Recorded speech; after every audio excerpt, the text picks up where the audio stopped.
দেশের বিভিন্ন জায়গার আরও কিছু খবর নিয়ে এবার একটি ডেস্ক রিপোর্ট।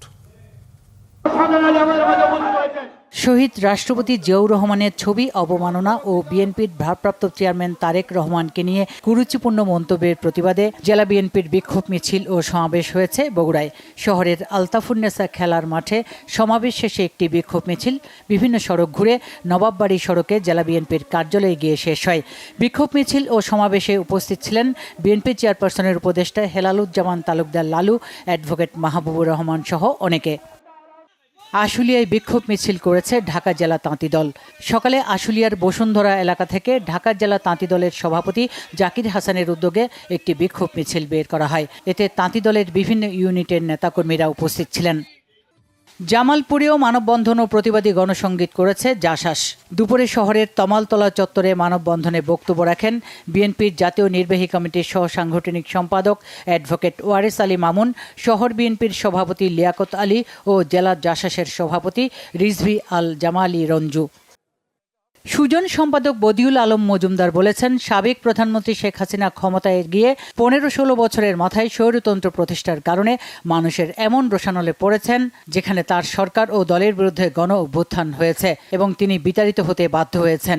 বরিশালের বিডিএস হলরুমে সুশাসনের জন্য নাগরিক আয়োজিত জাতীয় সনদ ও নাগরিক প্রত্যাশা শিরোনামে নাগরিক সংলাপে তিনি এসব কথা বলেন।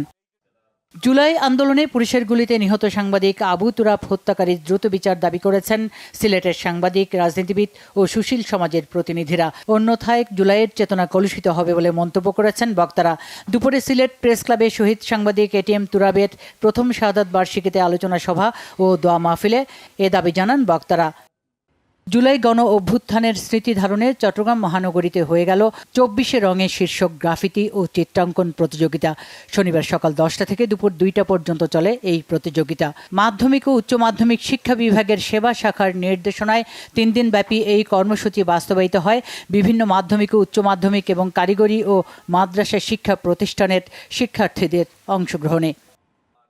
খাগড়াছড়ির মানিকছড়িতে মাদ্রাসা শিক্ষার্থী মোহাম্মদ সোহেল হত্যাকাণ্ড ধামাচাপা দিতে ইউপিডিএফ প্রশিক গ্রুপের সদস্যরা পরিকল্পিতভাবে সাম্প্রদায়িক দাঙ্গা লাগানোর লক্ষ্যে ভাইবোন ছড়াই উপজাতি কিশোরী ধর্ষণ নাটক সাজিয়েছে বলে অভিযোগ করেছেন পার্বত্য চট্টগ্রাম সম অধিকার আন্দোলন। সকালে খাগড়াছড়ি প্রেস ক্লাবে সংবাদ সম্মেলনে সংগঠনটির নেতারা এমন অভিযোগ করেন।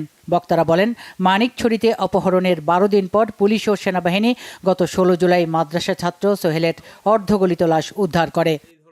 সাতক্ষীরার আশাশুনির খড়িয়াটি পশ্চিম বিলের পানি নিষ্কাশন ও খাল খননে বাধা সৃষ্টিকারী ভূমিদস্যু সোহারাব ও মশিউরগঞ্জদের বিরুদ্ধে শাস্তিমূলক ব্যবস্থা নেওয়ার দাবিতে মানববন্ধন হয়েছে। এলাকাবাসীর আয়োজনে খড়িয়াটি মাধ্যমিক বিদ্যালয়ের সামনে এই মানববন্ধন হয়। পটুয়াখালীতে বিভিন্ন মসজিদ ও মাদ্রাসার ইমাম, শিক্ষক ও শিক্ষার্থীদের মাঝে পবিত্র কুরআন শরীফ বিতরণ কার্যক্রমের উদ্বোধন করা হয়েছে। শহরের ব্যায়ামাগার চত্বরে আয়োজিত অনুষ্ঠানে 1200 কপি কুরআন শরীফ বিতরণ করা হয়। কার্যক্রমের উদ্বোধন করেন কেন্দ্রীয় বিএনপির ভাইস চেয়ারম্যান, সাবেক স্বরাষ্ট্র ও বাণিজ্যমন্ত্রী, অবসরপ্রাপ্ত এয়ার ভাইস মার্শাল আলহাজ আলতাফ হোসেন চৌধুরী। নীলফামারীতে বাংলাভিশনের জেলা প্রতিনিধি নূর আলম সিদ্দিকের উপর দুর্বৃত্তদের হামলার প্রতিবাদে কলম বিরতি কর্মসূচি পালন করেছেন নীলফামারী জেলা প্রেস ক্লাবের সাংবাদিকরা। দুপুরে প্রেস ক্লাব কনফারেন্স রুমে এই কলম বিরতি কর্মসূচি পালন করা হয়।